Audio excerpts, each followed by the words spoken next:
তার মলিন মুখ চন্দ্রমা ভারত তোমারি। জ্যোতিদাদা এক গুপ্ত সভা স্থাপন করেছেন। একটা পুরো বাড়িতে তার অধিবেশন, ঋগ্বেদের পুঁথি, মরার মাথার খুলি আর খোলা তলোয়ার, এই নিয়ে তার অনুষ্ঠান। রাজনারায়ণ বসু তার পুরোহিত। সেখানে আমরা ভারত উদ্ধারের দীক্ষা পেলাম। এ সমস্ত আত্মবিবরণের মধ্যে আমরা খুঁজে নিতে পারি রবীন্দ্রনাথের ভবিষ্যৎ ভাবনার বহিমুখীনতা, তার রাজনৈতিক দর্শন বোধ। বাকিটা ইতিহাস, আর নিরপেক্ষ ইতিহাস রচনা কি সম্ভব? তাই আজকের দিনে আমাদের এই আলোচনা সভা নববালিগঞ্জ মহাবিদ্যালয় এবং কলকাতা সোসাইটি ফর এশিয়ান স্টাডিজের যৌথ উদ্যোগে রবীন্দ্রনাথের রাজনৈতিক দর্শন খুবই প্রাসঙ্গিক হয়ে ওঠে।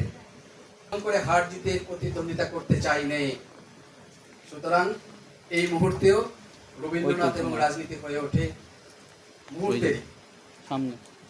ধন্যবাদ সবাইকে, অভিবাদন এবং নমস্কার। আমি অধ্যাপিকা বিথিকা ম্যাডামকে ডেকে দেবো, বিথিকা সাহানা ম্যাডামকে সঞ্চালনা করার জন্য। অনটা করে নিয়ে আসে, তবে একটা ছবি তোলা যায় এখান থেকে।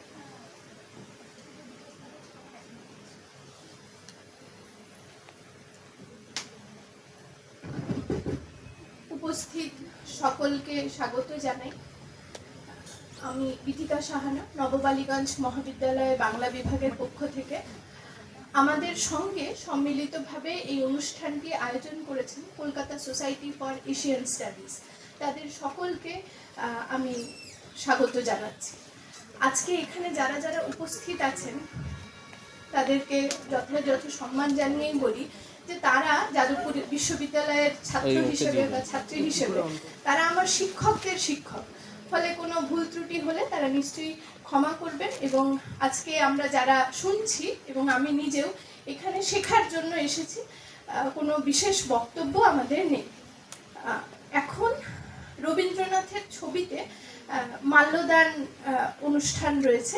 মাল্যদান করবেন, প্রথমে মাল্যদান করার জন্য ডেকে নেব অধ্যাপক পবিত্র সরকারকে। পবিত্রবাবু যদি আসেন এবং রবীন্দ্রনাথের ছবিতে মাল্যদান করেন। আচ্ছা, সিঁড়ি দিয়ে উঠবেন নাকি?